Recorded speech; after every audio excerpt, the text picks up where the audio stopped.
Welcome students to class Social Science. This is class 6th and today we are going to start the history. See the word history? This is high story.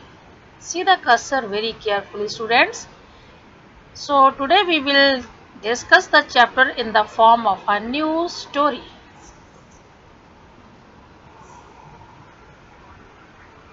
Let's start the chapter Kingdoms, Kings and an Early Republic. See the title of the chapter Kingdoms, Kings and an Early Republic.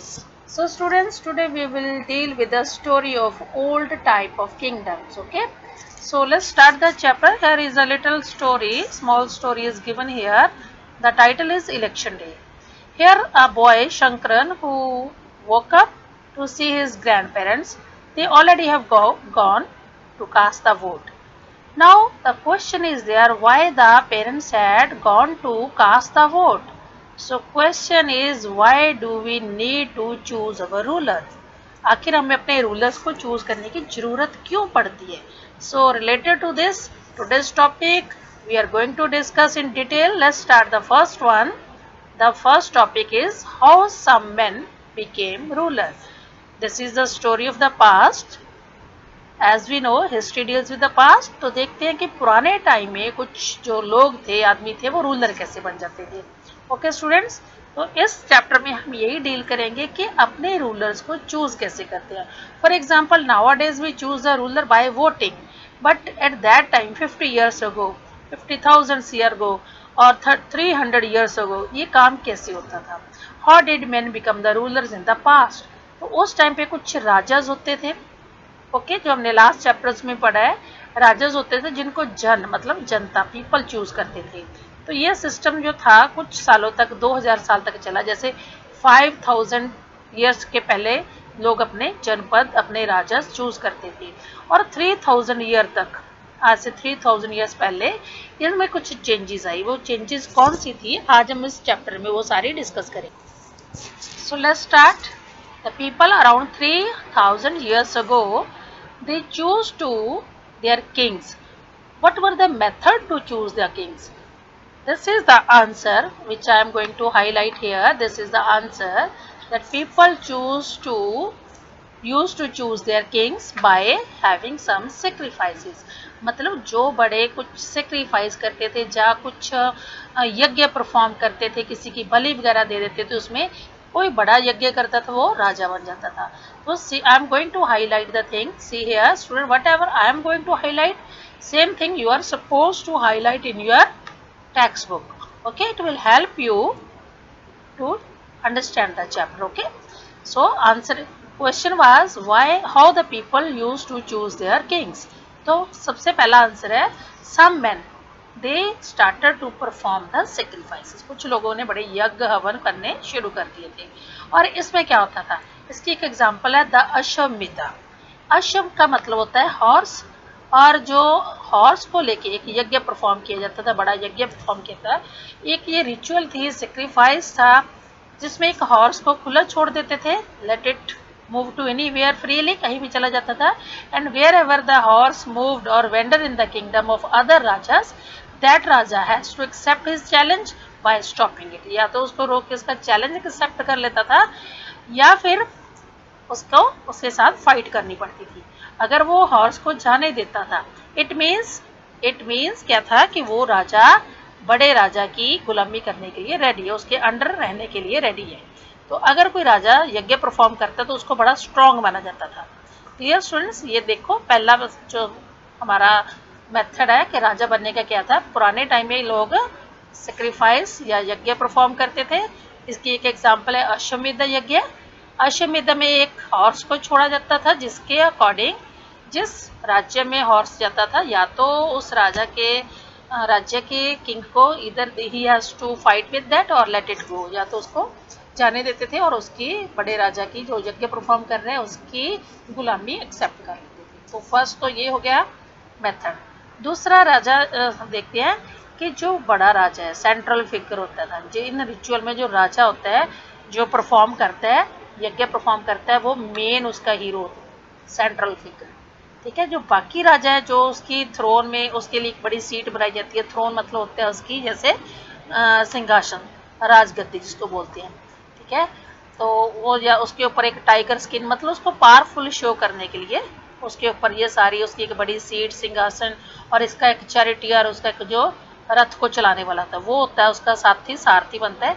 तो ये हर जगह horse के साथ घूमते हैं। इससे क्या होता है, राजा को पावरफुल शो करते हैं। ठीक है स्टूडेंट्स, तो ये है हमारा फर्स्ट मेथड इस स्टोरी के अकॉर्डिंग। जो यज्ञ परफॉर्म करते हैं, सेक्रीफाइस परफॉर्म करते हैं, वो क्या बनते हैं, रूलर बन जाते हैं। अब दूसरा मेथड देखते हैं हम कि दूसरे मेथड में क्या होता था। उस टाइम जो राजा बनते थे वहां पे शूद्रस को अलाउड नहीं करते थे यज्ञ में पार्टिसिपेट करने के लिए, उसमें ब्राह्मण्स और क्षत्रिय होते थे।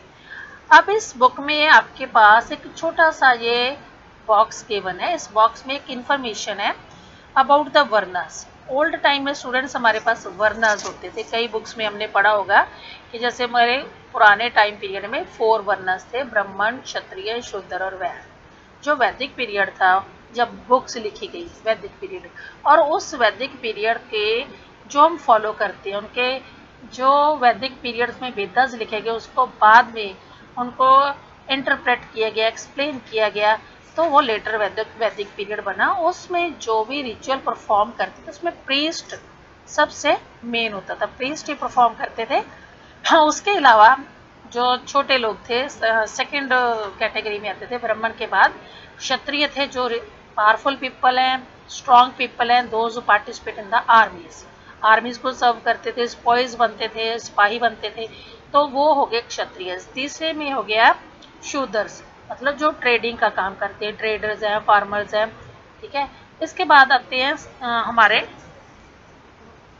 ब्राह्मण, क्षत्रिय, शूद्र एंड वैश्य, जो फोर्थ कैटेगरी के लोग हैं।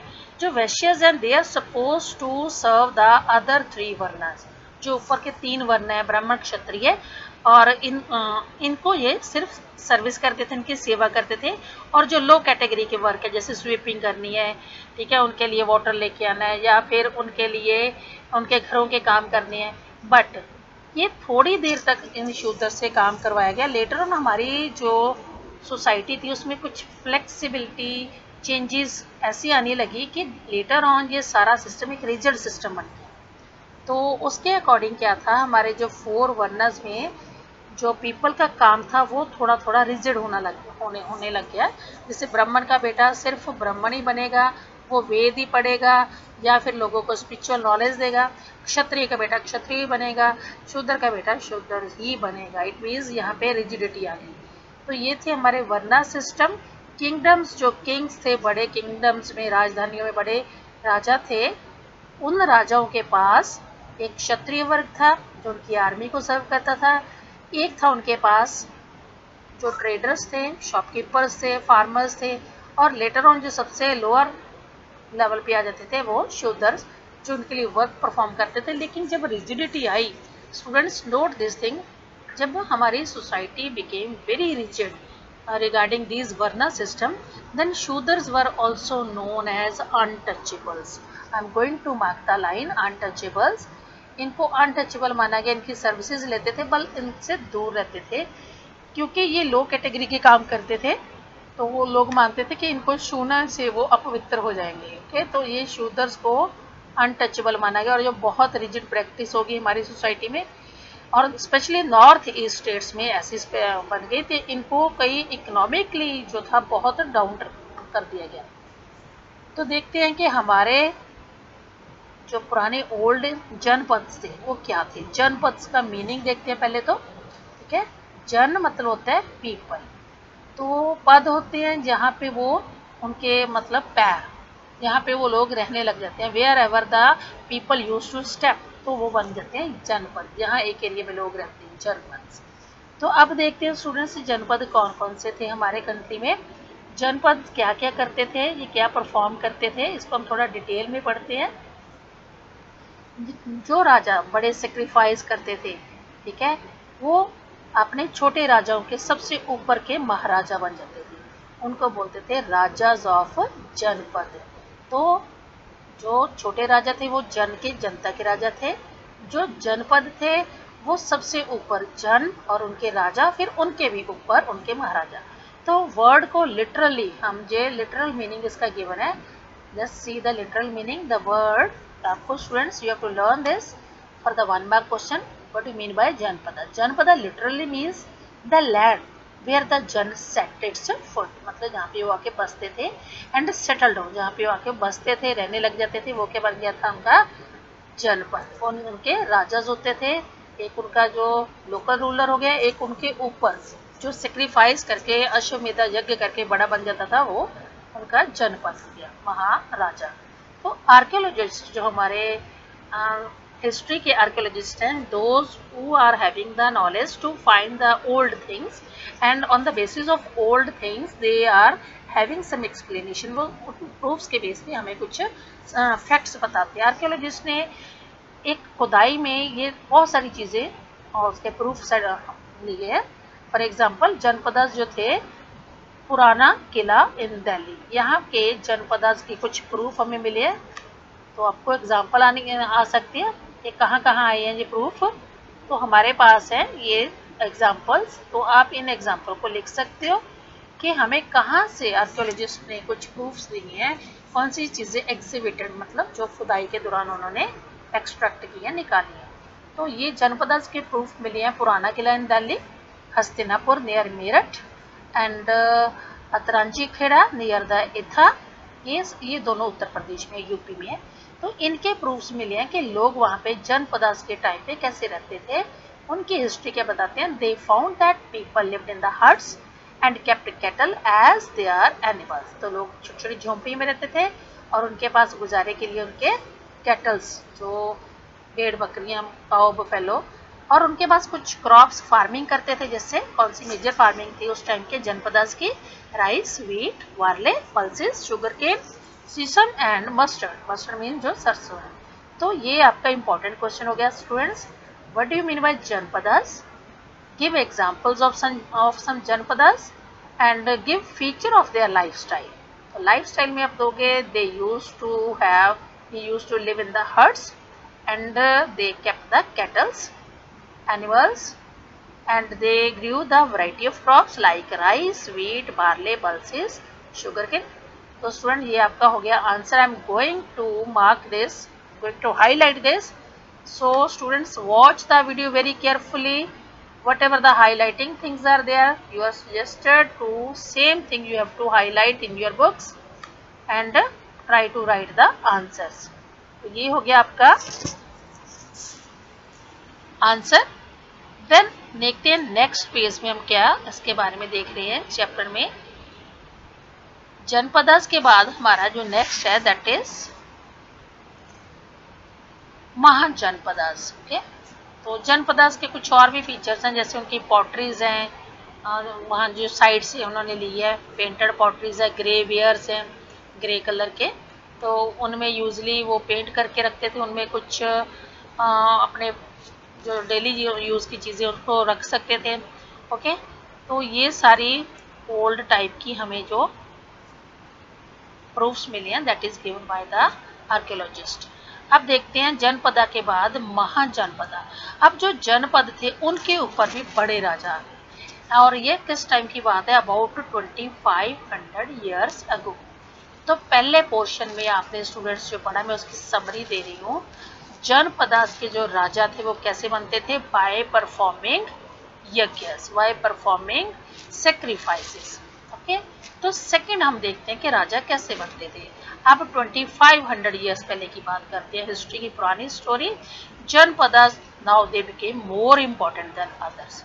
तो उनसे भी ऊपर, जनपदा से भी ऊपर और कौन से अदर इम्पोर्टेंट बन गए? महाजनपदास। ये महाजनपदा आ गए हमारे पास।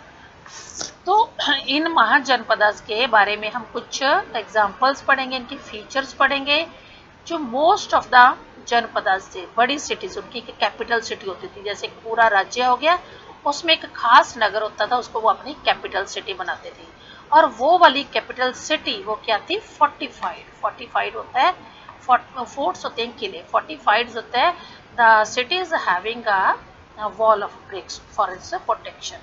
तो इसमें एक ह्यूज वॉल होती थी, या तो वो वुड की, ब्रिक्स की या स्टोन की बनी होती थी। Okay students, what is fortification mean? This means that huge wall that is made up of wood, bricks, stone, okay, around the city. तो उसकी प्रोटेक्शन के लिए ये बन जाती थी. Student, this is the map of mahajanapada and janapadas. This is also very important. So let's have a glimpse on the map. पहले तो देखते हैं इंपॉर्टेंट जनपदास कौन कौन से हैं. यहाँ पे students, one thing is very important to know, that you should know the different cities. यहाँ पे यह मार्क किया सीधा कर्सर. तो यहाँ पे एक उज्जैन में अवंती सिटी है. Avanti, I am going to highlight it. ये बहुत इंपॉर्टेंट सिटी है आपकी अवंती सिटी. ये मोस्टली एग्जाम में बच्चों को लोकेट करने के लिए आ जाती है. आपको इसका पता होना चाहिए. Then now see the Avanti city in Ujjain. There is Gandhara city, Takshashila. This is a famous place for education. So we can say different cities are shown here. This is Hastinapur, okay, and Kosala. Most important is Vaishali. See here, Vaishali. We will read this Vaishali, Vaji and Magda in the end of the chapter. So students, you are supposed to watch the video full. Don't leave the video, okay, otherwise you won't understand the contents. So this was the old Janpadas and Mahajanpada which are shown here through the map. Now let's move further. One thing more important students, you also are requested to do complete the map work also. While doing the question answers, you should paste the map of India and locate all these cities on your map. You have to do this thing with the help of NCERT book. This map is given in your NCERT book at the page number 49. So don't forget to solve the map. Now see about the other features of Mahajanpada. Because forts were there due to the fortification. I have told you fortification is a great wall around the city. तो around the city एक wall बन गई. उसकी वजह से क्या बन गया, ये सारा सिटी सिक्योर हो गया और इम्पोर्टेंट बन गया. उस टाइम पे राजा को देखा जाता था कि जिसकी सिटी ज़्यादा सिक्योर है तो वहाँ पे बड़ी फोर्टिफिकेशन हुई होगी. और जितनी स्ट्रॉन्ग फोर्टिफिकेशन, जितनी स्ट्रॉन्ग किलाबंदी होती थी, वो मानते थे ये सिटी उतना ही क्या है, स्ट्रॉन्ग है. ठीक है, जितनी उनकी वॉल होती थी जितनी ज़्यादा टॉल होगी, जैसी उनकी बिल्डिंग का आर्किटेक्चर होगा, उनका स्टाइल होगा, ये एक तरह की इम्प्रेसिव वॉल्स होती थी जो दूसरे राजाओं को इम्प्रेस करती थी, जिससे पता लगता था कि राजा कितना पावरफुल है. ओके, तो इसके लिए स्टूडेंट्स अब मोस्ट इम्पॉर्टेंट थिंग क्या है, जो बिल्डिंग है, ह्यूज वॉल बन गई है, ये बिल्डिंग के लिए क्या चाहिए, हमें एक लेबर चाहिए. इसको बनाता कौन था, ऐसी वॉल्स को बनाने के लिए एक अच्छी आर्किटेक्चर चाहिए. तो लेबर चाहिए, थाउजेंड्स में लेबर चाहिए और उनकी प्लानिंग चाहिए. और लेबर्स के अलावा यहाँ पे कुछ मटेरियल भी चाहिए था. Lacks of bricks, stones, they were needed to prepare this. तो ये सब चीज़ें बड़े लेवल पे बनती थी. बहुत थाउजेंड मैन ऑफ विमेन इसके लिए लग जाते थे. तो ये रिसोर्सेज हमें जो मिले हैं पुराने, जो हमारे आर्कियोलॉजिस्ट ने एग्जिबिट की है, खुदाई में मिली है हमें. इनमें से एक आपकी इम्पॉर्टेंट एग्जाम्पल है फोर्टिफिकेशन की. सी इट, ये ओल्ड टाइम के कितनी बड़ी स्टोन की वॉल है. ये छोटी छोटी साथ में ब्रिक्स बना रहा है ये labour. Then see this is the wall at Kaushambi. ये कौशाम्बी जो वॉल है इस पिक्चर में दिखाई गई, इसकी जो हमें खुदाई में ये ब्रिक्स मिली है. और ये सारा जितना भी मटेरियल है ये खुदाई में मिला है. तो इससे हमें आइडिया हो जाता है. These are the proofs that tells about us about the history. Okay, तो दूसरा हमारा जो प्रेजेंट इलाहाबाद है, ये उत्तर प्रदेश में है, वहाँ पे ये प्लेस है. तो इसमें ये माना जाता है नियर अबाउट 2500 ईयर्स पहले ये वॉल बनाई गई थी. तो स्टूडेंट ये आपको ये क्वेश्चन एज अ पिक्चर भी आ सकता है, आइडेंटिफाई द पिक्चर. तो उसमें आपको लिखना होगा this picture depicts the fortification wall at Kaushambi that is in the nowadays Allahabad, that is located in UP. Now move to the next page.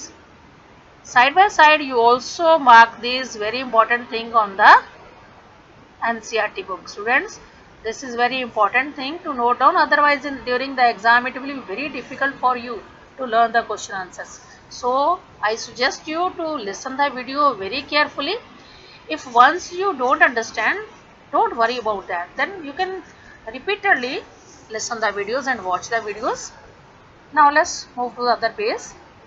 जो राजाज होते थे, न्यू राजाज जो मेंटेन करते थे, जो आर्मीज बनाते थे, अब फोर्टिफिकेशन होगी, सिक्योरिटी का मामला है, so they were needed to protect their cities. तो उसके लिए उन्होंने आर्मीज बनानी पड़ी उनको। अब आर्मीज क्या थी, एक दो दिन के लिए तो आर्मी होगी नहीं, armies were at the permanent basis.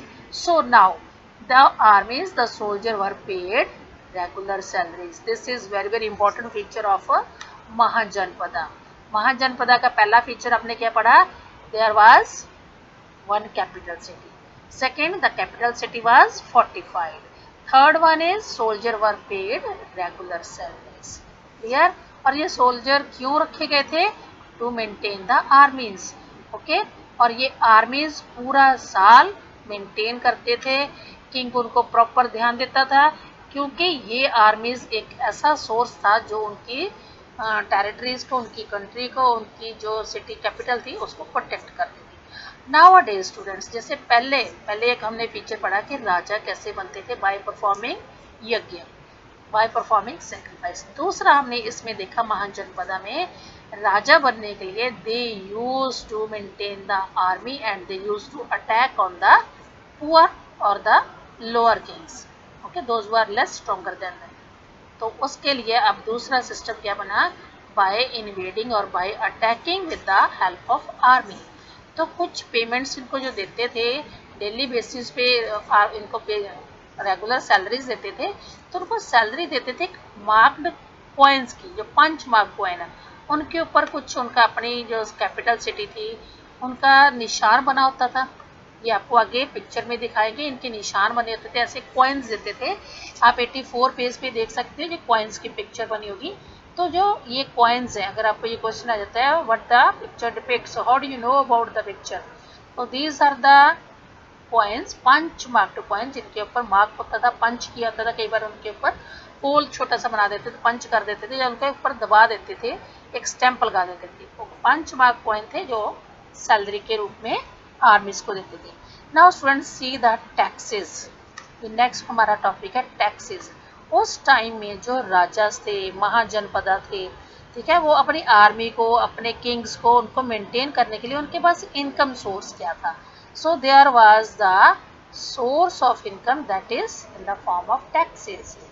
For example, कौन कौन से उनके खर्चे होते थे, जैसे mahajanapadas, they were having the expenditure to make the big buildings, big fortifications, जो बड़ी किलाबंदी करनी है, बिल्डिंग्स बनानी है, ठीक है, इन सब को मेंटेन करने के लिए उनको चाहिए थे मनी। दूसरा, जो उनकी बड़ी बड़ी आर्मीज है, अब उस आर्मी को मेंटेन करने के लिए चाहिए उनको मनी। अब ये मनी का रिसोर्सेज कहाँ से आएगा, टैक्सेस से आएगा।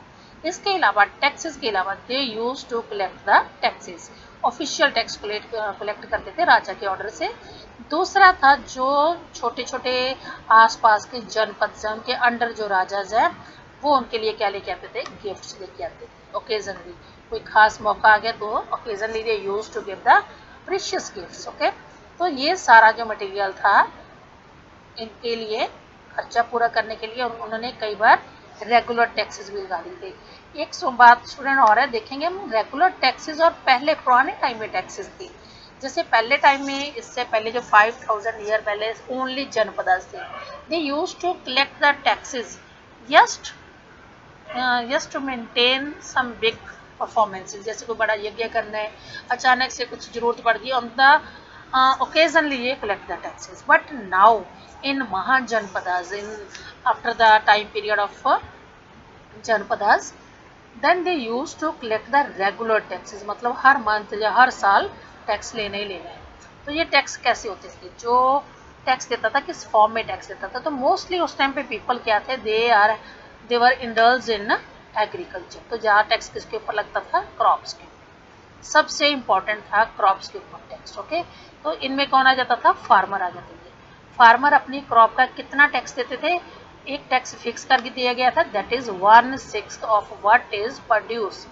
जितना उनके खेतों में पैदा हुआ, चाहे कम हुआ चाहे ज्यादा हुआ, उसका 1/6 दैट वाज नोन एज भागा। एक भाग, एक शेयर, ये राजा का भाग्य है, ये राजा का शेयर है, उसको एज ए शेयर टैक्स दे देते थे, 1/6 ऑफ द टोटल प्रोडक्शन। ये टैक्स सिस्टम आपका एक 5 मार्क्स का क्वेश्चन है स्टूडेंट्स। तो जनपदास, महाजनपदास वो अपनी मेंटेनेंस के लिए कुछ टैक्स लगाते थे। तो वो टैक्स किस फॉर्म में था? ज़्यादातर टैक्स जो था क्रॉप्स के ऊपर था, फार्मर पे करते थे उसमें कितना? अपनी टोटल प्रोडक्शन का 1/6। उसके बाद है टैक्सेस जो क्राफ्ट पर्सन देते थे, टैक्सेस ऑन क्राफ्ट्स। क्राफ्ट कौन कौन से? जो हाथ से कुछ चीज़ें बनाते हैं, जैसे बास्केट्स बना दी किसी ने, या किसी ने छोटे बिल्डिंग्स बनाते हैं, या फिर वो छोटी और कैटेगरी की चीज़ें बनाते हैं, वेयर बनाते हैं, अर्दन पॉट्स बनाते हैं। ठीक है, तो जितने भी हाथ से काम करते थे, क्राफ्ट पर्सन थे, कारीगर लोग थे, उनके ऊपर टैक्स था। तो ये कैसे देते थे? ये लेबर की फॉर्म में टैक्स देते थे, उतना ही काम वहाँ जाके करना पड़ता था। फॉर एग्जाम्पल अ वीवर, एक कपड़ा बुनने वाला वीवर, और अ स्मिथ, जैसे गोल्ड स्मिथ है, आयरन स्मिथ है, may have to work for a day every month for the king. वो किस फॉर्म में टैक्स देते थे? अपनी लेबर के फॉर्म में, मतलब मंथ में एक दिन उन्होंने वही सारा काम किंग के लिए करना होता था। ठीक है, थर्ड टैक्स देखते हैं स्टूडेंट्स। थर्ड टैक्स किसका था? हर्डर्स की फॉर्म में था। हर्डर जो थे, मतलब जो अपना फ्लॉक्स, कैटल का फ्लॉक है, गोट्स का फ्लॉक है, जो भेड़ बकरी चराते थे, तो ये हर्डर्स के ऊपर टैक्स था। वो जो भी उनके पास एनिमल्स थे, उसका जो भी उनको कुछ मिलता था उसके फॉर्म में वो क्या देते थे? उनको एक टैक्स का एक रूप दे देते थे।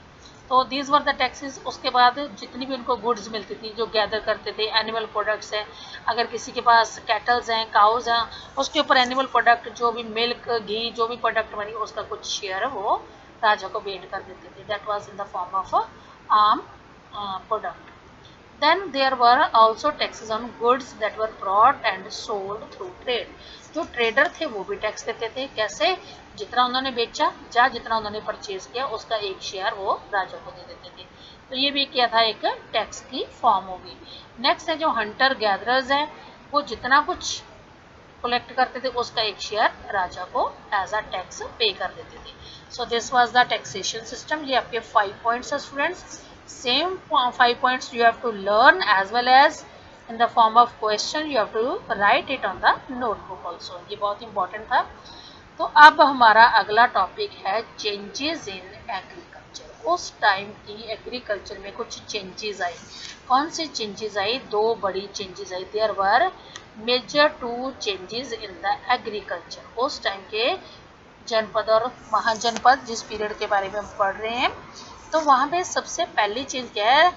One was growing use of iron ploughshares. तो सबसे बड़ी चीज तो ये है क्योंकि most of the people were indulge in farming, so they need to have the ploughs. Earlier the ploughs were used to have of wood, तो wooden के प्लोज होते थे। लेकिन अब ये चेंज किया गई, आयरन के बड़े प्लो बनने शुरू हो गए, लोहे के हल बनने शुरू हो गए। इसका मतलब क्या था? तो जो हैवी सॉइल है, क्लेई सॉइल है, जो हार्ड सरफेस है, उसको भी easily they can turn into a better land. They can use the plough and they can turn the land into a fertile land. तो ये तो हो गया first change. Okay, second change उनकी क्या है उनकी लाइफ में? They began transplanting paddy. मतलब पहले क्या थी? जो पैडी का मतलब होता है राइस, जो चावल की फसल बीजते हैं, इसमें ट्रांसप्लांटिंग होती है। पहले इसकी सैपलिंग बनाते हैं, छोटे छोटे उसके जो सैंपल्स हैं, जैसे हम पनीरी लगाते हैं छोटे छोटे, उसके जब एक जगह उग जाते हैं, उन सारे प्लांट्स को फिर वो दूर दूर एक डिस्टेंस छोड़ के लगाते हैं। इस वर्क के लिए ये बहुत हार्ड वर्क था। तो इसके लिए उनको प्रोडक्शन के लिए क्या चाहिए थी? लेबर चाहिए थी।